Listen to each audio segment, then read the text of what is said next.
Hola a todas las personas que nos ven en este canal, soy Jorge Quevedo. Vamos a continuar con la lectura de este libro de Zecharia Sitchin, La guerra de los dioses y los hombres.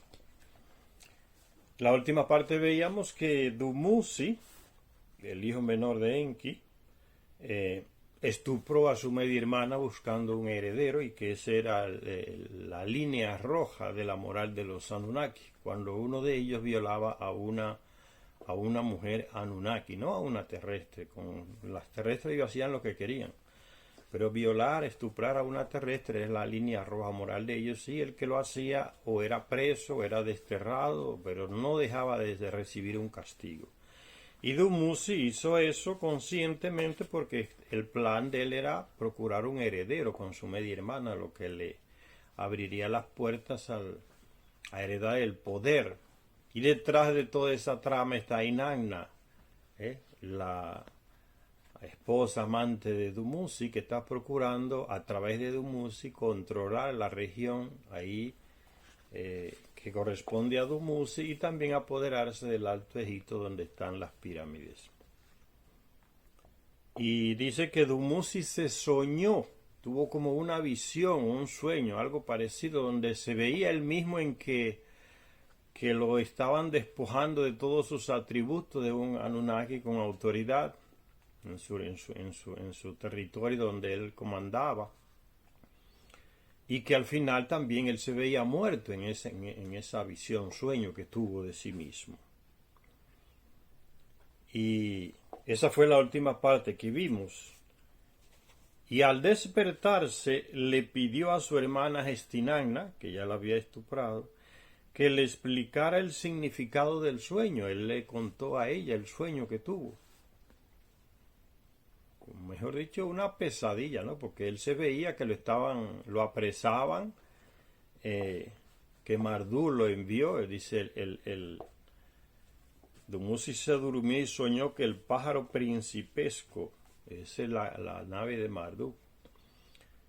Entonces dice, la pesadilla terminaba cuando Dumuzi se veía a sí mismo muerto en medio de sus rediles, y él le cuenta esta pesadilla a su hermana, media hermana Gestinanna.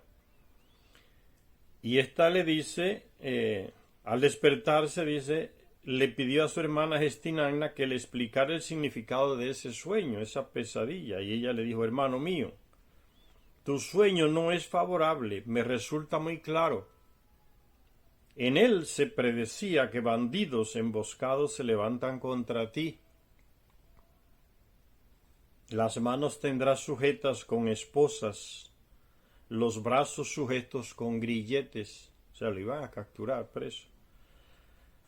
Eso le dijo Gestinanna. Tan pronto Gestinanna terminó de hablar, aparecieron los malvados por detrás de la colina y capturaron a Dumuzi.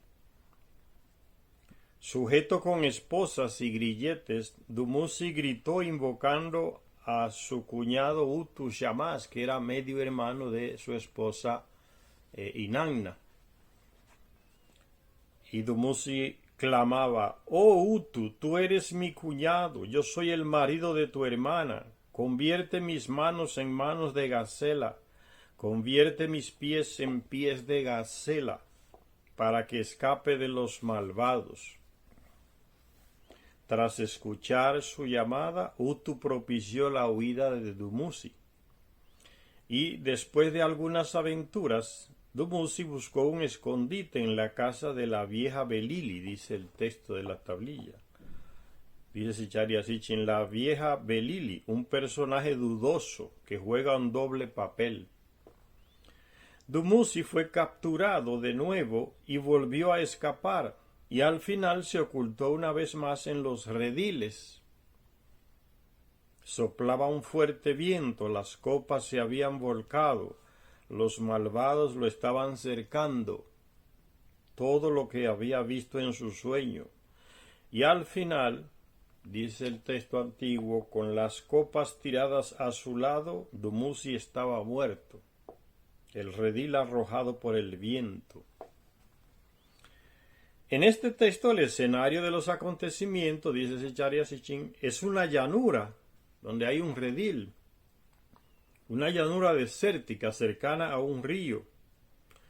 El marco geográfico se amplía en otra versión de los hechos. Hay otra versión de los hechos de un texto titulado El más amargo de los lamentos, compuesto como un lamento de Inanna, nos cuenta que 7 enviados de Kur entraron en el redil y sacaron a Dumuzi.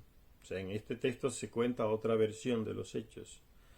Sacaron a Dumuzi de su sueño. A diferencia de la versión anterior, que se refería simplemente a la captura de Dumuzi a manos de malvados, en este texto se deja claro que estos, a los que el escritor llama de malvados, venían por orden de una autoridad superior. Dice ese texto: mi Señor nos ha enviado a por ti. Le dice el jefe de los enviados al dios Dumuzi recién despierto de su sueño. Y procedieron a despojar a Dumuzi de sus atributos divinos. Dice el texto: quítate el tocado divino de la cabeza. ¿Recuerdan aquel tocado divino que aparece en muchos textos mesopotámicos y sumerios para identificar quién es Anunnaki y quién no es? Aquel tocado que parece que tiene cuernos. Entonces se usa para identificar a una mujer Anunnaki o a un hombre Anunnaki, para diferenciarlo de los terrestres. Ese que tiene el tocado con cuernos es Anunnaki o es una Anunnaki, los llamados dioses por los terrestres. Entonces le dicen: quítate el tocado, le están quitando toda la autoridad. Quítate el tocado divino de la cabeza, que tu cabeza quede desnuda. Quítate la toga real del cuerpo, quédate desnudo. Deja a un lado el báculo divino que tienes en la mano. Que queden tus manos vacías. Quítate las sagradas sandalias de los pies, quédate descalzo. Yo le decía en la lectura anterior que eso es parecido, muy parecido a lo que se hace hoy cuando degradan a un militar, ¿no? Por corrupto, por ladrón, porque mató, un sinvergüenza que no merece llevar ni el arma ni el uniforme de militar, como abundan. Y entonces lo degradan enfrente de los demás para que pase vergüenza y le van rasgando la ropa. O sea, le están quitando todos los atributos que le daban autoridad. Y eso es lo mismo que están haciendo con Dumuzi. Le están quitando todos los atributos que le daban autoridad, porque pasó la línea roja moral de los Anunnaki al estuprar a su hermana conscientemente, queriendo tener un hijo con ella, siendo que ella no quería el relacionamiento sexual con él. Sigue diciendo Zecharia Sitchin: Dumuzi se las ingenia para escapar y llega al río, al gran dique en el desierto. Está hablando del río Nilo. En el desierto de Emus, hogar de las serpientes, el desierto de las serpientes. Solo había un lugar en Egipto donde un desierto y un río se encontraran en un gran dique, la primera catarata del Nilo, el lugar donde se encuentra la gran presa de Asuán actualmente. Entonces, caminando hacia lo que hoy es Sudán, se va a encontrar en Egipto, todavía en el territorio de Egipto, las cataratas de Asuán. Pues por esos lugares es que se sitúa, que sucedió el acontecimiento de la muerte de Dumuzi, en la gran presa que fue construida por Enki miles de años atrás para levantar del fango el valle del Nilo, que a partir de ahí se convirtió en un valle productor de cereales. Y sigue diciendo ese Zecharia Sitchin: pero las arremolinadas aguas no permitieron que Dumuzi llegara a la otra orilla, donde tanto su madre como Inanna le esperaban para ofrecerle su protección, porque Inanna no podía entrar al territorio que no le correspondía ahí en África. Era un territorio de los descendientes o hijos de Enki, entre ellos Dumuzi. Entonces Inanna tenía que quedarse fuera de los territorios, porque si no violaba también la podían capturar. Entonces ellos estaban de la otra orilla del río esperando que Dumuzi cruzara para ayudarle. Es como cuando, no sé si ustedes conocen la frontera que hay entre México y Estados Unidos, hay un río. Los estadounidenses le dicen un nombre y los mexicanos le dicen otro nombre, ¿no? El Río Grande y el río no sé cuánto ahí en Texas está ese río, que a cada momento se ahogan gente que va de aquí de Latinoamérica cruzando para cruzar Estados Unidos desde México, ¿no? Se ahoga en ese río y muchos consiguen cruzar. Entonces de la otra orilla está Estados Unidos y en la otra orilla está México. Entonces pasar de un estado a otro, ¿no? Las autoridades de Estados Unidos no pueden pasar para el lado de México a capturar a una persona, ni las de México pueden pasar para el otro lado del río, que sería Estados Unidos, a capturar a una persona. Pues es lo mismo que se da aquí. Ellas lo estaban esperando del otro lado del río, que ahí podían ayudarlo, solo que él no consigue atravesar el río Nilo, porque lo está haciendo ahí donde están las cataratas. Una gran presa enorme que se construyó ahí en Asuán, dice, que se llama eso hoy. Y dice, pero las arremolinadas aguas no permitieron que Dumuzi llegara a la otra orilla, donde tanto su madre como Inanna le esperaban para ofrecerle su protección. Más bien, las furiosas aguas llevaron al joven hacia Kur. A Kur llevaron las furiosas aguas al desposado de Inanna. En este y en otros textos paralelos se nos revela que aquellos que capturaron a Dumuzi lo estaban arrestando, de hecho, según las órdenes dadas por un dios superior, el señor de Kur, que había dictado sentencia sobre él. Estupró entonces, como yo soy la autoridad mayor aquí en esta región, es Marduk, lo sentenció. Le dio una sentencia y lo envió personas para que lo capturaran. Dice que había dictado sentencia contra él, pues no pudo haber sido una sentencia dictada por el pleno de la asamblea de los dioses Anunnaki. Los dioses enlilitas como Utu Shamash e Inanna estaban ayudando a escapar a Dumuzi. La sentencia, por tanto, era unilateral. Solo una de las partes, o sea, solo un Anunnaki la tomó. No se reunía el consejo como hacían ellos a veces. Cuando uno estupraba a una hermana se reunían 7 de ellos y echaban un juicio. Ahora no, ahora todo queda entre la familia de Enki. Y el que dicta la sentencia aquí es Marduk, el primer hijo de Enki, que era el señor de todos esos territorios de Egipto.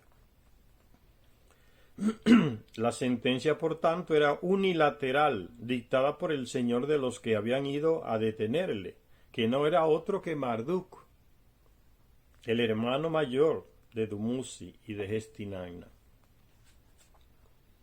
Su identidad queda clara en el texto que los expertos llaman los mitos de Inanna y Bilulu.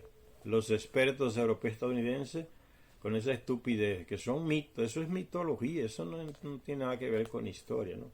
A todo le meten el mote de mito. Dice el mitos de Inanna y Bilulu. En este texto, la sombría vieja Belili, que ya mencionamos antes, que Zecharia dicen que tenía un doble papel, la vieja Belili, donde fue a refugiarse Dumuzi, escapando de los que le iban a capturar. Dice, en ese texto llamado Los mitos de Inanna y Bilulu, en él la sombría vieja Belili resulta ser un hombre, no es una mujer. El señor Bilulu, en Bilulu, disfrazado, que es el que dirige la acción punitiva contra Dumuzi.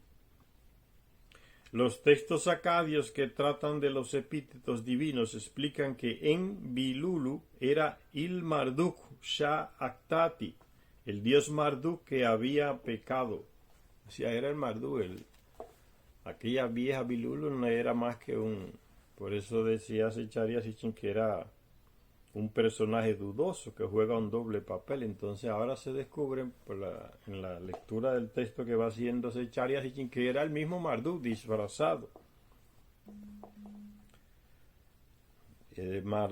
Marduk, el dios que había pecado, y el que apesadumbró a Inanna al intentar capturarle el esposo, y huyendo de esa posible captura, Dumuzi resbala y cae en la presa y se ahoga en las aguas arremolinadas de ahí del Nilo.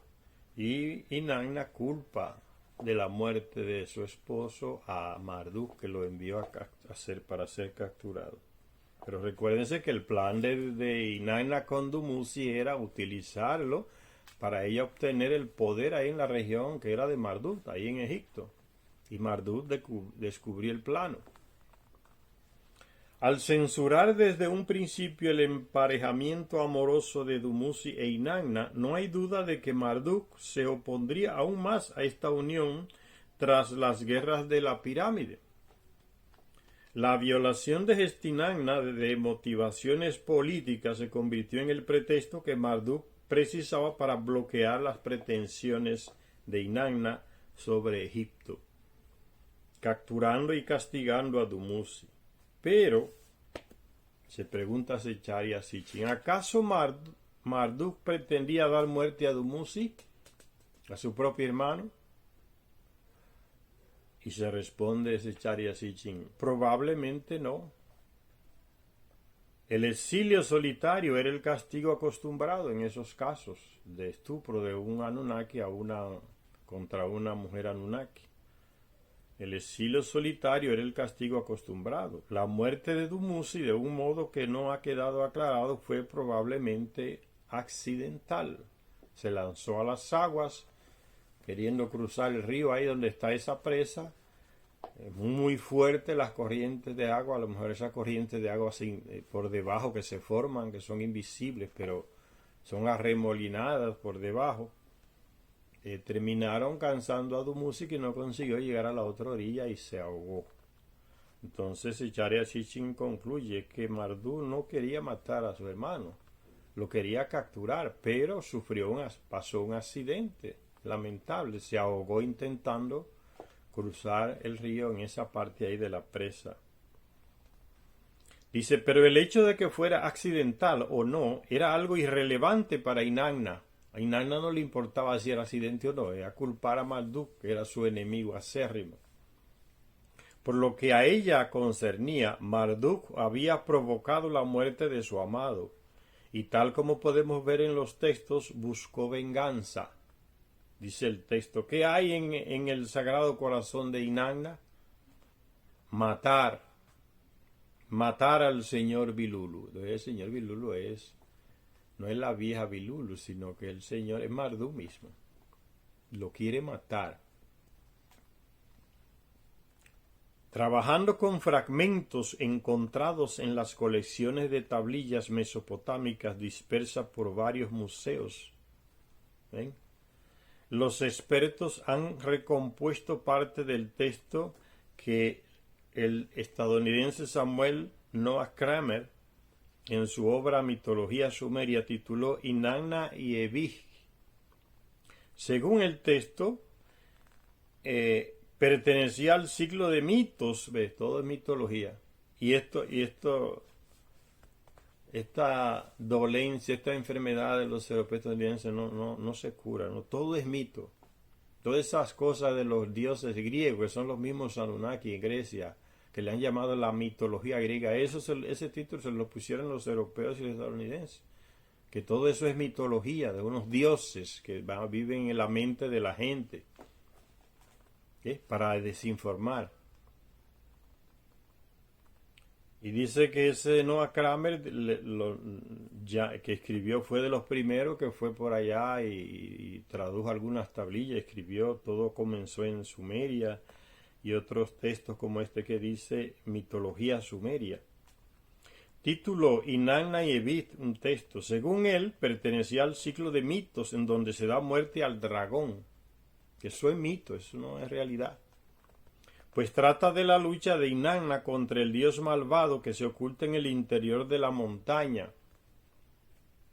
La montaña es la pirámide, la gran pirámide que está en los territorios de Marduk, ahí en el Alto Egipto. Los fragmentos disponibles nos cuentan que Inanna se estrechó se pertrechó, o sea, se armó con un buen número de armas para atacar al dios en su escondrijo. Esa mujer era tan potente luchando, ¿no? Y tan aguerrida que Marduk tuvo que escapar corriendo y esconderse en la gran pirámide que fue construida por la gente, por sus propios hermanos ahí, la gente de Enki, que está en Egipto. Ahí se escondió y se enterró él mismo ahí. Y Nana fue allá y comenzó a atacar la pirámide queriendo entrar para rematarlo adentro.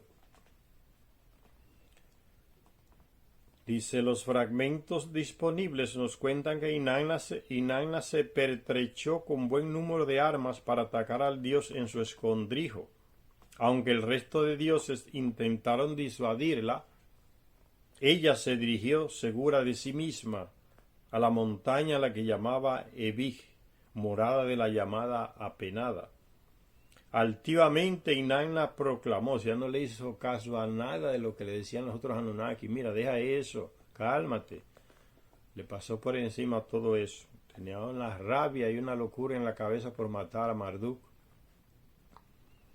Y que fue allá al lado de la pirámide y gritó, montaña, eres muy alta, te elevas por encima de todas las demás. Ve, está hablando a la montaña, a la pirámide más grande, ahí de las 3 grandes pirámides, la más grande, donde se refugió Marduk. Montaña, eres muy alta, te elevas por encima de todas las demás. Tocas el cielo con tu punta, y sin embargo te voy a destruir. Al suelo te haré caer, llevaré el dolor al interior de tu corazón.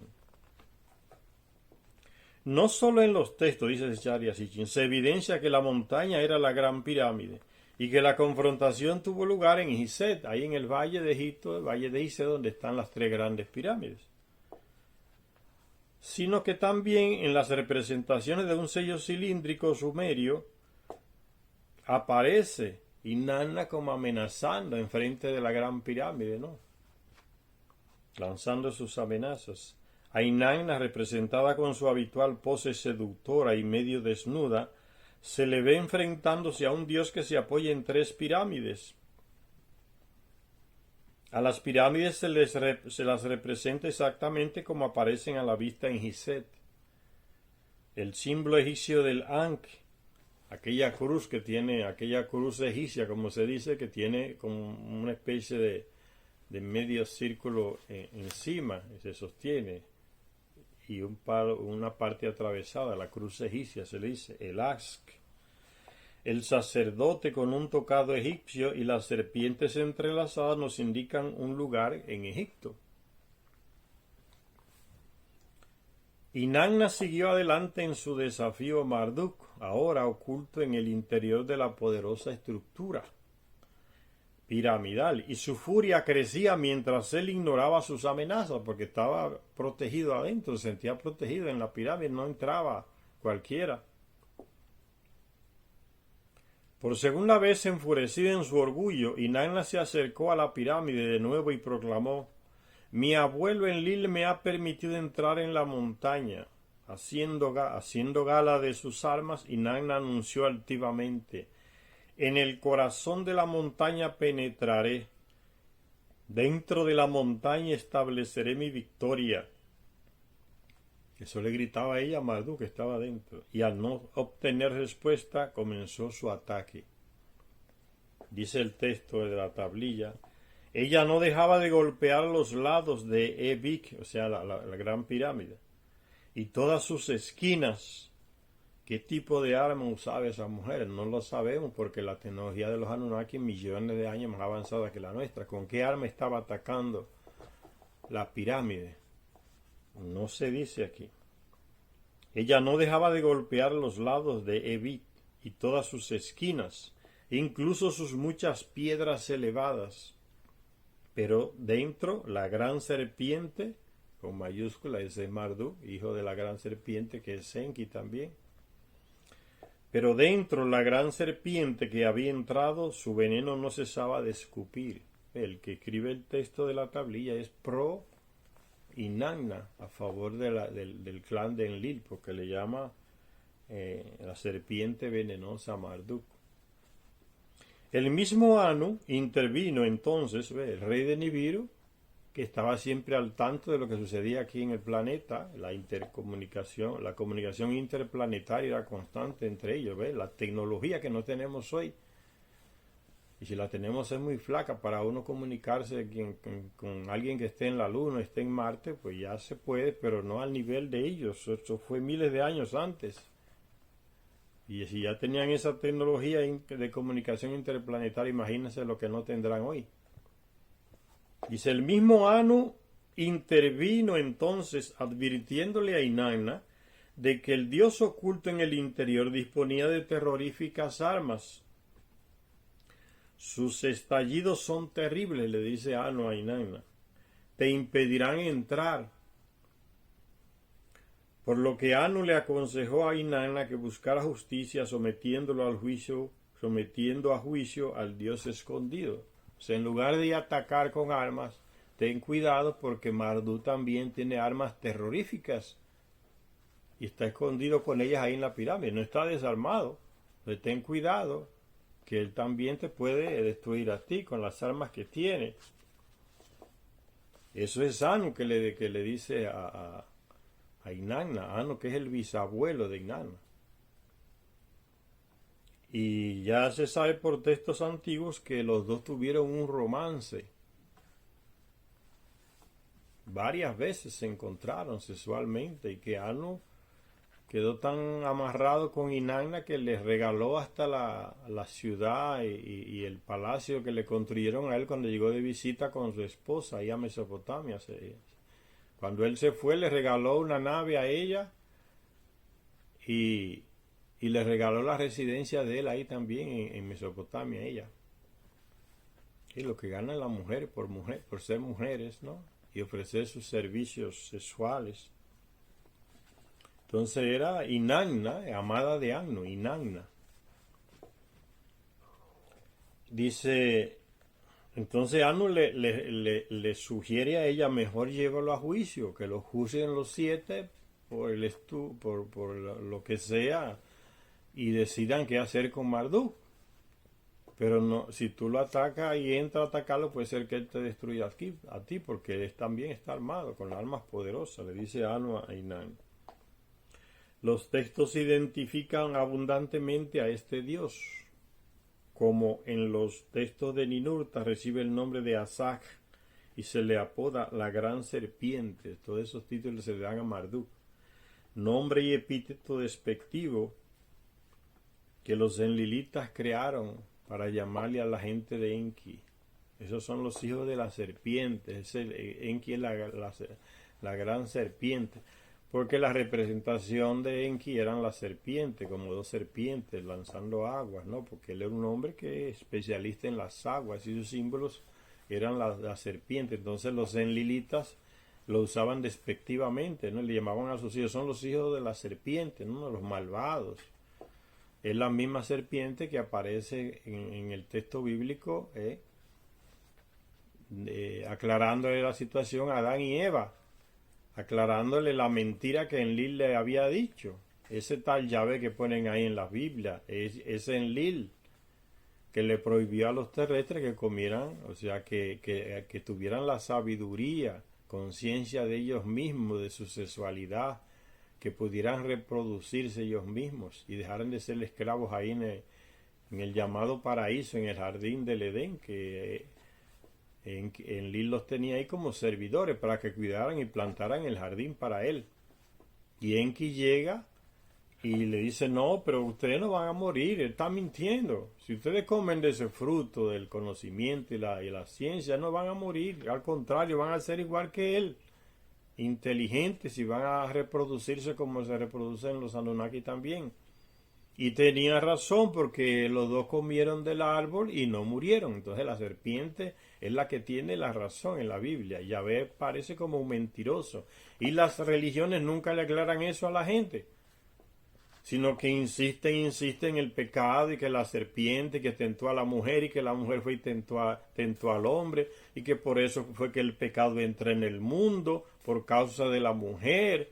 Todas esas estupideces se han convertido en una teología para oprimir a la mujer y levantar al hombre, el machismo en las religiones. Y mucha gente cree en ese disparate como que es Dios que está hablando eso. Nunca te dicen, sí, es verdad, el tal Yahvé es un mentiroso porque los dos comieron del alimento como le dijo la serpiente, coman que no van a morir. Y comieron y no murieron. Entonces, en el mismo texto se demuestra que ese tal Yahvé o Enlil era un mentiroso que estaba engañando a los terrestres, que no querían que se superara. Las iglesias nos confunden todo, las religiones. Que no, que ese fue el pecado original y que después vendrá Jesús a libertarnos de ese pecado que cometió Adán y Eva y que por una mujer es que entró la tentación y eso se sigue extendiendo, ¿no? Y que los sacerdotes tienen que librarse de las mujeres, no pueden tener amigas porque ellas son las tentadoras, las que le colocan las trampas a los pobrecitos padres y los sacan del seminario y todo encima del cuerpo de la mujer. Pero ese no es el drama grande. El drama grande es que las mujeres se lo creen y se lo transmiten a otra mujer, que ellas son las pecadoras, que fue por ellas que entró el pecado al mundo, que son ellas las tentadoras. Y no se imaginan la violencia que produce esa ideología machista, ¿no? Fue ella que le hizo caso al Satanás, a la serpiente, y después entonces hizo que el pobre hombre pecara. Ellas son las culpadas de tanta desgracia en el mundo. Por eso cuando salen en pantalones cortos, mostrando las piernas, hay que estuprarlas porque están provocándonos a nosotros los pobres hombres, induciéndonos al pecado. Que es grave la cuestión, que lleva a violencia y a muerte. Si usted va y habla con monjas que andan, de esas que andan por ahí, sean rezadoras, que viven rezando el tiempo todo, o lo que sean, van a ver que ellas ven la amistad con un hombre está prohibida. Porque ellas sienten que cualquier movimiento de cintura, a las monjas, ustedes no sabían que a las monjas les enseñan a caminar sin mover la cintura. La gente no entiende todavía, es muy ingenua con relación a sacerdotes y monjas, porque no se mete en el mundo ese profundo a estudiar esa realidad absurda. A las monjas les enseñan en los conventos a caminar sin mover la cintura. Ese tumbao que tienen las africanas sobre todo, que no la tienen las indígenas ni las europeas, que andan como con una varilla en la cintura. Ese vaivén de la cintura de las africanas y de los descendientes de los africanos, ¿no? Esa gracia de mover la cintura cuando van caminando. A las monjas se les prohíbe hacer eso, porque ellas mismas asumen que ellas están provocando el pecado en los hombres y hacen eso, ¿no? No se ponen pintalabios porque están provocando el pecado en los pobres hombres.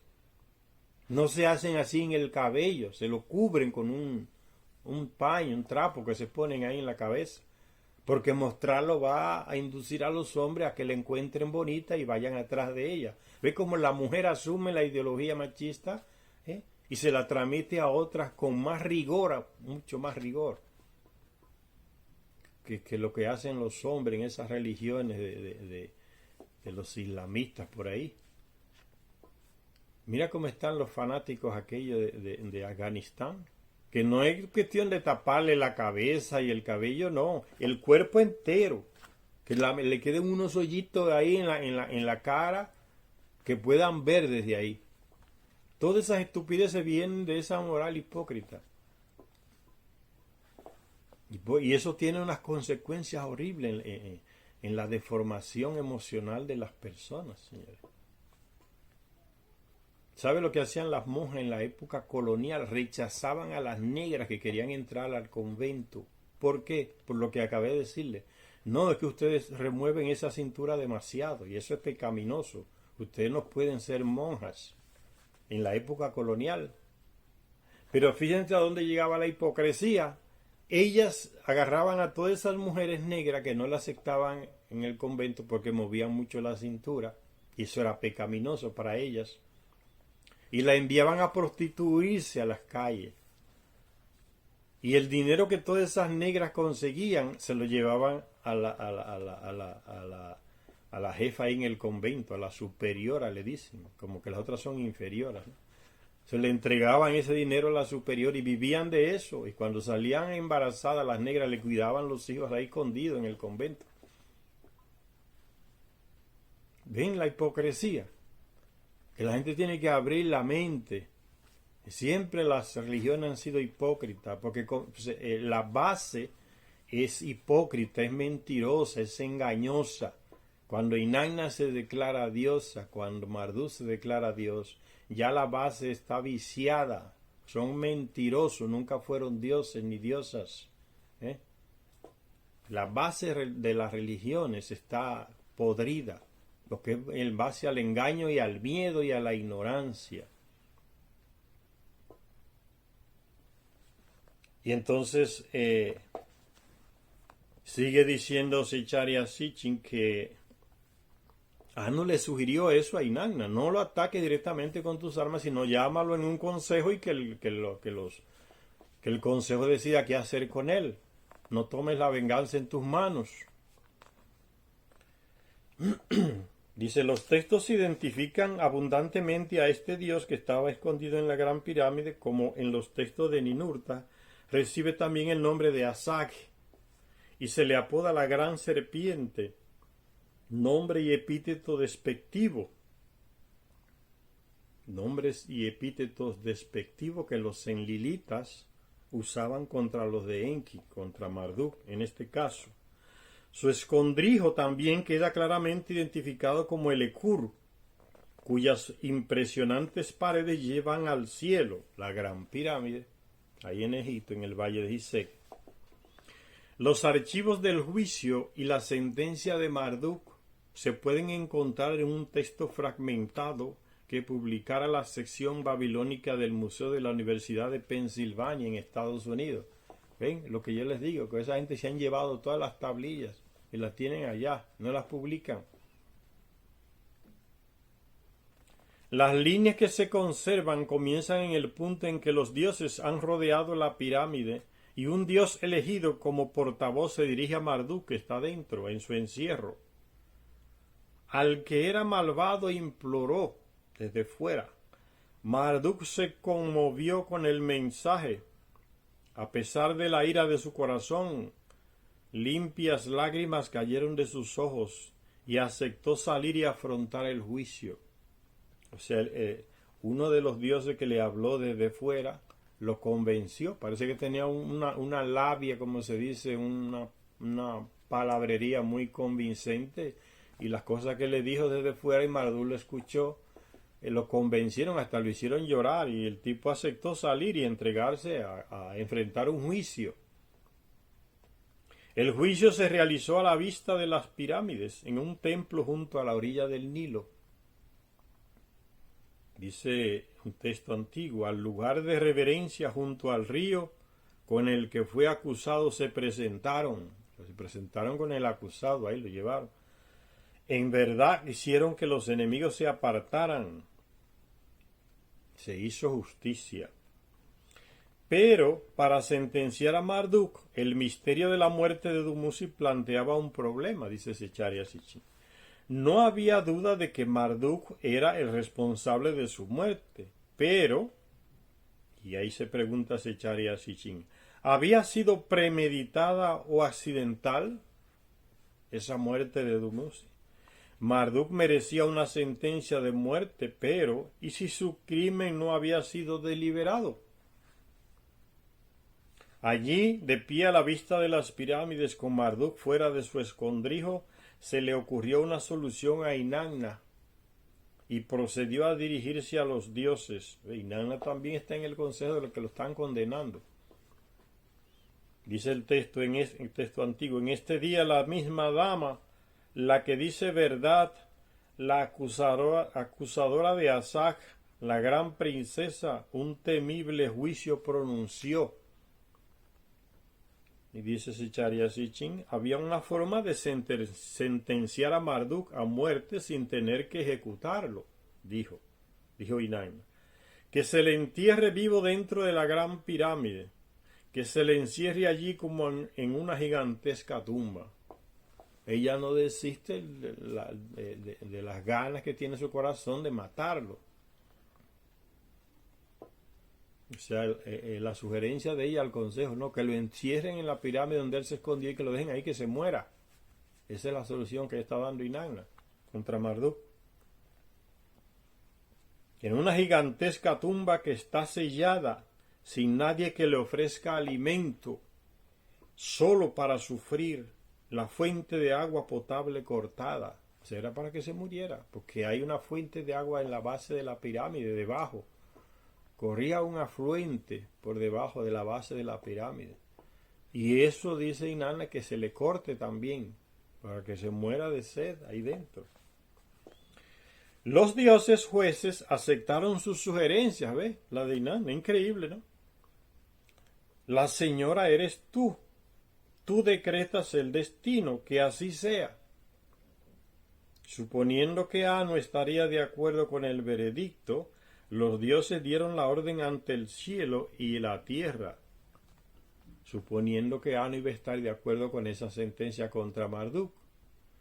El Ekur, la gran pirámide, se convirtió en una prisión y uno de los epítetos de su señora fue, a partir de entonces, se le llamó a Inanna señora de la prisión. Fue entonces cuando, según creemos, dice Zecharia Sitchin, se finalizó el sellado de la gran pirámide, dejando a Marduk solo en la cámara del rey, un compartimiento en la pirámide, se llama la cámara del rey. Entonces ahí lo dejaron preso y quitaron como la rampa que podía abrir y cerrar esa habitación, la quitaron para que él no pudiera salir en la sección que se llama la cámara del rey. Los dioses guardianes soltaron tras ellos los tapones de granito del pasadizo ascendente, bloqueando herméticamente todo acceso a las cámaras y los pasadizos superiores. A través de los conductos que van de la cámara del rey a las caras norte y sur de la pirámide, Marduk tenía aire para respirar, pero no disponía ni de alimentos ni de agua. Se le había enterrado vivo, condenado a una agónica muerte. Entonces él se convirtió en el prisionero de la gran pirámide, Marduk, por decisión de Inanna y por decisión de los otros que formaron el consejo para hacer el juicio y lo condenaron. El recuerdo del entierro de Marduk vivo en el interior de la gran pirámide se preservó en unas tablillas de arcilla que se encontraron en las ruinas de Asur y de Nínive. Bien como Zecharia Sitchin sigue dándonos fuentes consultables, tablillas tal, número tal, dónde se encontraron. ¿Ve? El tipo es serio. No se inventa. Con muchos que lo acusan. ¿De dónde se inventaría esos diálogos y esas cosas? El tipo se mantiene dando referencias y para que quiera que las consulte y el que sepa leer el sumerio antiguo que vaya y las consulte. Y no hablen disparates sin saber, ni siquiera leer el antiguo sumerio. Dice, el recuerdo del entierro de Marduk, vivo en el interior de la gran pirámide, se preservó en unas tablillas de arcilla que se encontraron en las ruinas de Asur y de Nínive, las antiguas capitales asirias. El texto de Asur sugiere que este acontecimiento sirvió como argumento para un misterio de Año Nuevo en Babilonia. Ahí ya viene el aspecto religioso, ¿no? Los Anunnaki que se declaraban dioses le enseñaban a los terrestres rituales para adorarlo a él, celebraciones anuales, como las tienen las iglesias hoy, las copiaron de ellos. Año Nuevo, fiesta de los Reyes, el nacimiento de Jesucristo, la llamada Semana Santa. la fiesta de Corpus Christi. Todos esos rituales se le enseñaron los Anunnaki a los terrestres y las religiones fueron copiando de esas cosas para que les sirvieran como dioses. Cómo debían de hacer los rituales, las procesiones, la vestimenta, los cantos. Todo ese ritual se le enseñaron los Anunnaki a los que ellos mismos designaron como sacerdotes o sumos sacerdotes. Y eso se expandió en la mentalidad del terrestre hasta el día de hoy. Ya ven como la Iglesia Católica dice que ese pedacito de pan es el cuerpo de Jesucristo y que el vino es la sangre de Cristo. Para llegar ahí, eso fue cantidad de muertes que hubo y la gente no se entera de eso. Va y se come el pedacito de pan blanco y el vino y no sabe la sangre que hay derramada detrás de esos dos símbolos para poder aprobar esos dos símbolos, que toda la iglesia lo aceptara. Fueron miles de muertes y quemados vivos que no aceptaban eso. Y todavía hay iglesias fruto de la reforma que se hizo en la Edad Media, la reforma de los que protestaban en la iglesia, que no aceptan eso todavía, de que ese pedacito de pan sea el cuerpo de Cristo, el vino sea la sangre de él. Hasta el día de hoy. Pero para mucha gente eso es el cuerpo y la sangre de Cristo, ¿no? Y que si eso se cae en el suelo, se derrama, ya hay que hacer una novena, 9 días de purgatorio, rezando y cantando para a ver cómo se deshace ese agravio a Dios. Porque ese pedacito de pan y ese vino se derramaron, alguien fue y se lo robó o se lo comió. Esos absurdos están en las iglesias todavía, la gente cree en esas cosas. Como que eso sí, eso es, que Dios dijo que eso tenía que ser así. Puro ritualismo. Y textos que van sustentando esas prácticas, porque en la iglesia es una institución que vive del engaño, las religiones. Se crean textos que sustenten las prácticas que se van haciendo.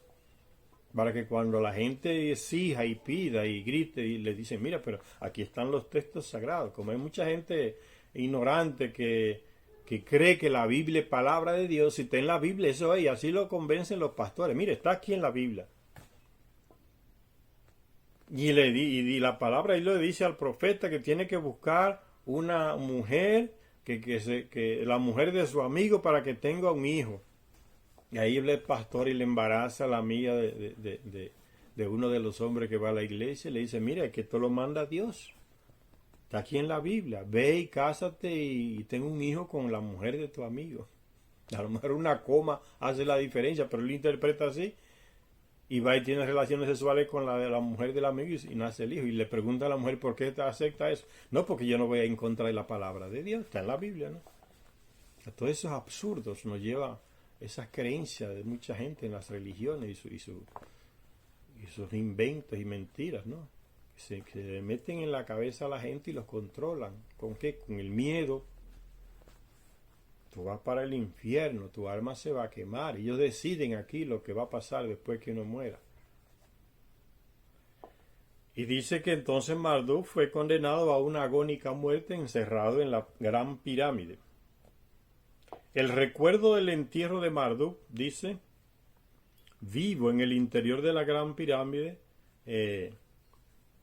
se mantuvo en tablillas, se preservó en tablillas de arcilla que se encontraron en las ruinas de Asur y de Nínive, las antiguas capitales asirias.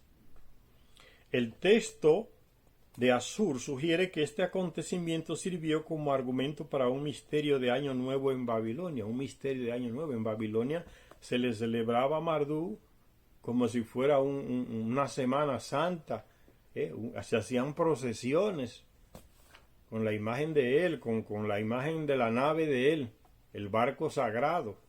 Hacían un barquito que asemejase la nave de Marduk y lo llevaban en procesión y todo el mundo atrás cantando y victoriando.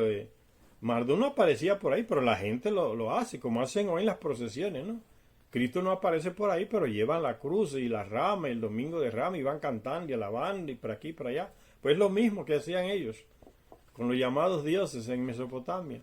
Procesiones llevando el carro de Marduk hasta el río, hasta el muelle, el llamado barco del cielo. Entonces construían un barco de madera imitando al barco del cielo de Marduk, ahí en Mesopotamia. Entonces dice, misterio de Año Nuevo en Babilonia se celebraban en honor a Marduk y se recordaba ese hecho de que como que murió estando enterrado en la pirámide y después resucitó. Bien, como ya las religiones va deformando la situación y metiéndose en la cabeza a la gente. Dice, un misterio de Año Nuevo en Babilonia donde se representaba el sufrimiento y posterior indulto del Dios. Pero no se han llegado a encontrar ni la versión original babilonia ni el texto histórico sumerio sobre el que se basó el argumento. Un tal Heinrich Zimmer, que transcribió y tradujo el texto de Assur, cuyas tablillas de arcilla se encuentran en el Museo de Berlín, en Alemania, levantó un gran revuelo en círculos teológicos, los teólogos que escriben sobre la Biblia y sobre Dios, cuando anunció su interpretación de las tablillas. Este tal Heinrich Zimmer, parece que era alemán, lo que dice que la tablilla está en el Museo de Berlín, Alemania. Entonces él agarró la tablilla, la tradujo y colocó la traducción, lo hizo público y eso creó un gran revuelo contra él. Dice, levantó un gran revuelo en círculos teológicos, en la gente que se encarga de traducir las escrituras e interpretársela a la gente, los teólogos, ¿no? Creó un gran revuelo en círculos teológicos cuando anunció su interpretación de la tablilla durante una conferencia pronunciada en septiembre de 1921. El motivo del revuelo estribaba en que lo interpretó como un misterio precristiano acerca de la muerte y la resurrección de un Dios. Miren ya por dónde se van. Para este tipo, Marduk murió y resucitó ahí dentro de la pirámide. Y lo que pasó es que Marduk fue encerrado y después fue absolvido y lo sacaron y lo mandaron al destierro. Pero el tipo hace una interpretación religiosa, ¿no? Y ya se vuelve un misterio religioso. La religión que le sirve a Marduk. Dice, interpretó como un primitivo relato de Cristo, dice. El motivo del revuelo estribaba en que lo interpretó como un misterium precristiano acerca de la muerte y la resurrección de un Dios. Es decir, lo interpretó como un primitivo relato de Cristo, que muere y resucita, según ellos plantean en los evangelios. Otro cuento, muerte y resurrección de Cristo, dicen. Otros textos que fueron dejados fuera de la iglesia, escritos por apóstoles de Cristo, gente que le seguía, no dice nada de muerte y resurrección de Cristo, que eso no existió. Hay un texto que se llama el Evangelio de Bernabé, que era discípulo de Jesús, y que cuenta otra historia. Dice, no, es que Jesús no fue crucificado, él fue sustituido por otro, un llamado Judas, porque habían varios Judas dentro de los discípulos de Jesús. Y Bernabé dice que uno de ellos fue sustituido y crucificado, que no era Jesús. Pero esos evangelios, los teólogos de la iglesia lo dejan fuera inmediatamente porque no combina con lo que ellos quieren que la gente crea. Y le dicen, no, esos son libros apócrifos, como que no dicen la verdad, y lo dejaron fuera del canon, de la lista de los libros que están en el Nuevo Testamento, que fueron seleccionados según ellos, y los otros dejaron fuera. Y esos cuatro están llenos de contradicciones también, esos cuatro evangelios que están aceptados en la Biblia, también llenos de contradicciones. Eso hay que estudiarlo y leerlo para uno darse cuenta. Uno contradice el otro. Entonces el tipo el alemán, interpreta esa tablilla referente a Marduk, que estuvo preso, casi murió dentro de la pirámide, después fue absuelto y fue liberado. El tipo hace una interpretación como que eso es un misterio precristiano que ya viene como reflejando lo que iba a suceder con Jesucristo, la muerte y la resurrección de Cristo, y eso crea un escándalo. lo que era para Marduk, él se lo aplica a Jesús. Lo interpretó como un primitivo relato de Cristo, dice. Después, en 1923, Stephen Langdon incluiría una traducción al inglés en su volumen sobre textos de misterios de Año Nuevo mesopotámicos. Mire ya por dónde va la cosa. Misterios de Año Nuevo mesopotámicos. Ya hay un misterio. Dándole como título La muerte y la resurrección de Marduk. Que no murió ni resucitó, simplemente estuvo un tiempo preso y después lo liberaron y lo sacaron de ahí. Y ya fíjense por dónde van los teólogos, elaborando doctrinas de la muerte y la resurrección de Marduk. Y eso pasa, esa actitud se repite en muchas escuelas. Ese error que se comete. Dice, resaltando sus paralelismos con la muerte y la resurrección de Jesús en el Nuevo Testamento. Oye, pero ¿hasta dónde llega? Una prisión de un tipo, después lo sacan de la pirámide y ya esto van ya inventándose cosas. No, que eso es un misterio precristiano, porque no existía el cristianismo cuando esas cosas sucedieron. Y cuentan las tablillas. Que eso fue un misterio precristiano, que eso estaba configurando ya la muerte y la resurrección de Jesús.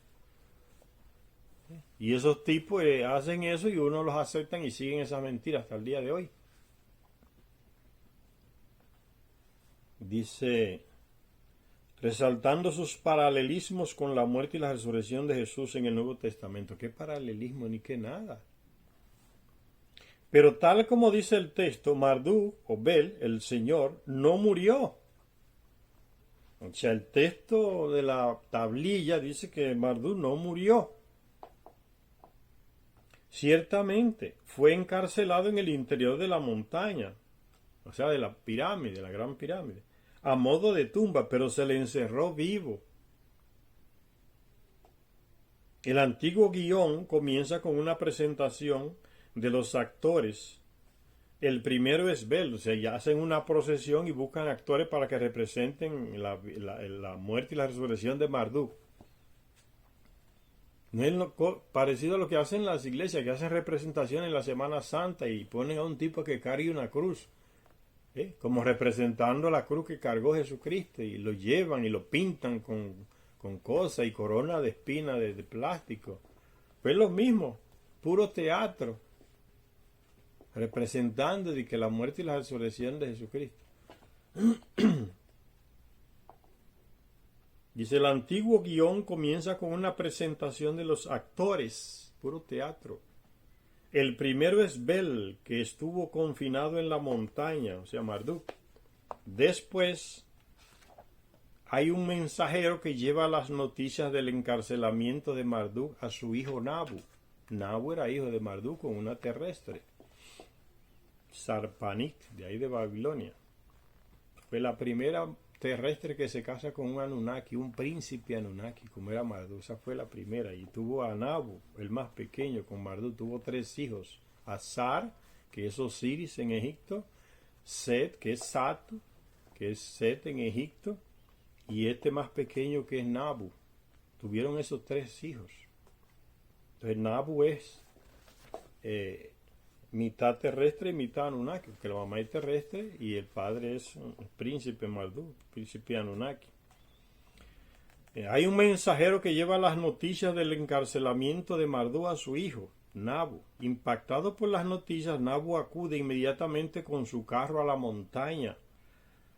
Llega a una estructura y el guión explica que es todo un teatro que hacen de eso que pasó miles de años atrás. El guión explica, esa es la casa junto a la montaña en donde ellos le interrogan.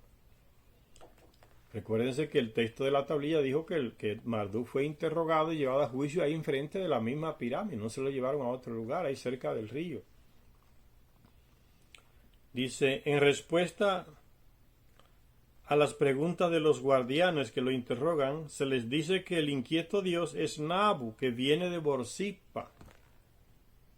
Borsippa era la ciudad donde Nabu reinaba como dios también, visto por los terrestres como un dios, Nabu. Borsippa, ahí al lado del río Éufrates. Todavía hay una ruina de Borsippa ahí, lo que queda de ella, una torre hecha de ladrillos, de tierra. Ahí están las ruinas de Borsippa todavía en Irak. Y entonces para él llegar al centro allá de Sumeria iba por el río, descendía por el río hacia el sur. De Borsippa estaba más al norte y descendía hacia Babilonia por el río. Dice, en respuesta a las preguntas de los guardianes en este teatro, se les dice que el inquieto dios Nabu, que viene de Borsippa, es el que viene en busca del bienestar de su padre, que está prisionero. O sea, el hijo que está en Borsippa viene como a rescatar a su padre, que está prisionero. Todo eso en un teatro que ya se han inventado para honrar como un misterio de la muerte y la resurrección de Marduk, dicen. Entonces aparecen otros actores, ¿ves? En un teatro, moviéndose por el escenario, diciendo, es el pueblo que por las calles se agita, buscan a Bel o Marduk, diciendo, ¿dónde se le tiene cautivo? Por el texto sabemos que se hicieron tumultos en la ciudad a partir del momento en que Bel fue introducido en la montaña, y por él se originaron peleas en la ciudad. Más tarde aparece una diosa. ¿Se trata de quién? De la mujer que le dije, la terrestre, Sarpanit, la esposa hermana, la esposa de Marduk, era hija de un terrestre, Sarpanit. Entonces aparece Sarpanit, le dicen la diosa también, la esposa de Marduk. Se encuentra con un mensajero que llora ante ella, diciendo, a la montaña lo han llevado, señora. Le muestra las vestimentas de Marduk, posiblemente manchadas de sangre. ¿No ven? Eso lo copiaron los cristianos. Las mujeres llorando y mostrando, y el paño de la mujer que baila enjuaga el sudor a Cristo y queda el rostro de Cristo en el paño con sangre. Es una copia de estas cosas más antiguas. Dice, se encuentra ella con un mensajero que llora ante ella, diciendo, a la montaña lo han llevado. Le muestra las vestimentas de Marduk, posiblemente manchadas de sangre. Estas son sus prendas, las que le arrebataron, dice, y explica que en lugar de estas vestimentas a Marduk se le vistió con una prenda de condena. Lo mismo que hace en la Iglesia Católica en la Semana Santa, llevan a Cristo allá enfrente del cónsul, de Pilato, y le rasgan la vestidura, se la quitan, le ponen una corona de rey. Y ven como van repitiendo el mismo teatro, copiando. Dice, se le vistió con una prenda de condena. Lo que se le muestra a la audiencia son mortajas, dice Zecharia Sitchin, porque es un teatro, ¿no? Se le muestra a la gente que está mirando el espectáculo como unas prendas manchadas de rojo. Eso significa que está en un ataúd. Marduk ha sido enterrado. Sarpanit va a una estructura que simboliza la tumba de Marduk, ve a un grupo de gente que se lamenta y el guión explica, son aquellos que se lamentan porque los dioses lo han encerrado, separándolo de entre los vivos, en la casa de la cautividad, o sea, la gran pirámide. Lejos del sol y de la luz, lo han puesto en prisión. Todo eso es un teatro que Charles nos va diciendo cómo hacían ellos ahí en Mesopotamia para recordar de que la muerte y la resurrección de Marduk. Esa locura la inventaron los sumos sacerdotes al servicio de Marduk, y el pueblo se va atrás como cordero, siguiendo a los pastores, ¿no? Esa gran celebración de la muerte y la resurrección del dios Marduk. Y los cristianos miles de años copian entonces el mismo drama, se lo aplican a Jesucristo. Dice, el drama alcanza así su siniestra culminación. Marduk ha muerto. Pero, alto, no perdamos las esperanzas. Sarpanit recita una súplica respecto al encarcelamiento de Marduk a los dos dioses que se pueden acercar a Inanna, su padre Sin y su hermano Utu Shamash. Ella ruega a Sin y a Shamash diciendo, den vida a Bel, o sea, diciéndole, salven a Bel, o sea, Marduk. Después aparecen en procesión sacerdotes, mensajeros y un observador de estrellas, astrónomo, recitando oraciones y ensalmos. Se le hacen ofrendas a Ishtar, a Inanna, para que muestre su misericordia con Marduk. El sumo sacerdote apela al Dios Supremo, a Sin y a Shamash, devuélvanle la vida a Bel. Entonces el drama da un nuevo giro. De repente, el actor que representa a Marduk, vestido con mortajas que están teñidas de sangre, dice: no soy un pecador, no debo ser castigado, y anuncia que el Dios Supremo ha revisado su caso y no lo ha encontrado culpable. ¿Quién entonces fue el asesino? Dice Secharechin, la atención de la audiencia entonces desvía hacia la puerta. Es la puerta de Sarpanit en Babilonia. Entonces se entera la audiencia de que el verdadero Dios culpable ha sido capturado. Ven su cabeza por detrás de la puerta. Esta es la cabeza del malhechor al que han dado castigo y muerte. Nabu, que había vuelto a Borsippa, su ciudad, regresa de Borsippa. Llega y se pone de pie sobre el malhechor y lo contempla. No se nos dice la identidad del malhechor, salvo que Nabu dice que lo había visto antes en compañía de Marduk, como si fuera Judas, que traiciona a Jesús. ¿Tú estabas con él? Yo no. A Pedro también le dice: no, tú estabas, era de ellos, tú eras de ellos también. ¿Ven? Todo es una copia de un show que se hizo miles de años antes. Dice Nabu que lo había visto antes en compañía de Marduk. Este es el pecador, dice, y de este modo señala el destino del cautivo.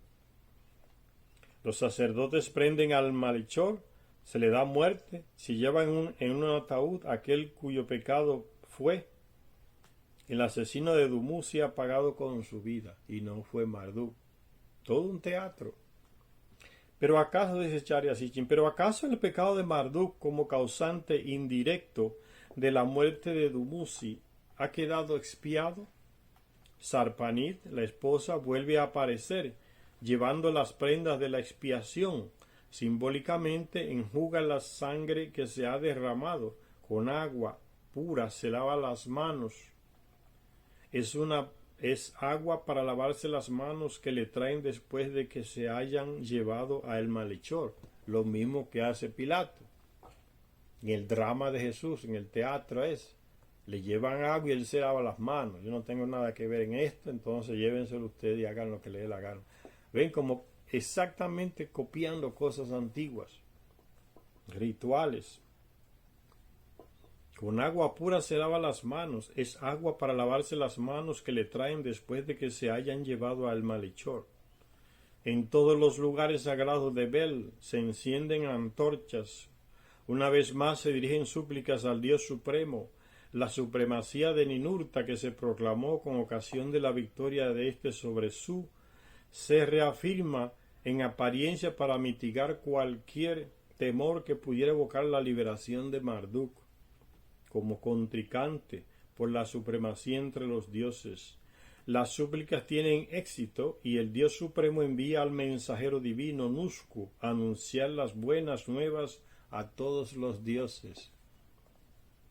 Como gesto de buena voluntad, Gula, la esposa de Ninurta, le envía a Sarpanit nuevas prendas y sandalias para Marduk. También aparece el carro sin conductor de Marduk.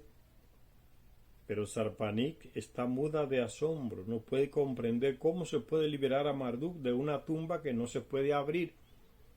¿Cómo lo van a liberar al que no puede salir? Se pregunta Sarpanit. Es todo un teatro, una obra de teatro.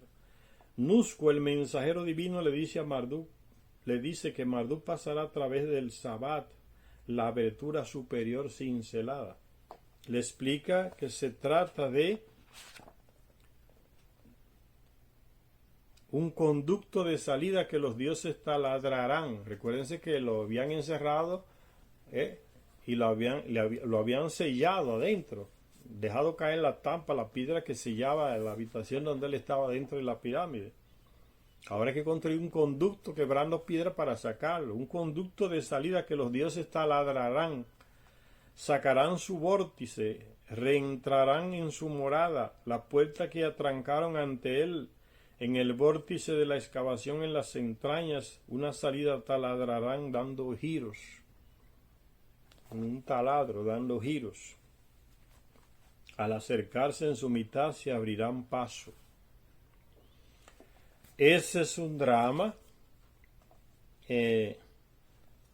que vamos a parar por aquí. Vean cómo los cristianos miles de años después copian un drama que fue una interpretación errónea por los sumos sacerdotes de Marduk de la supuesta muerte y resurrección.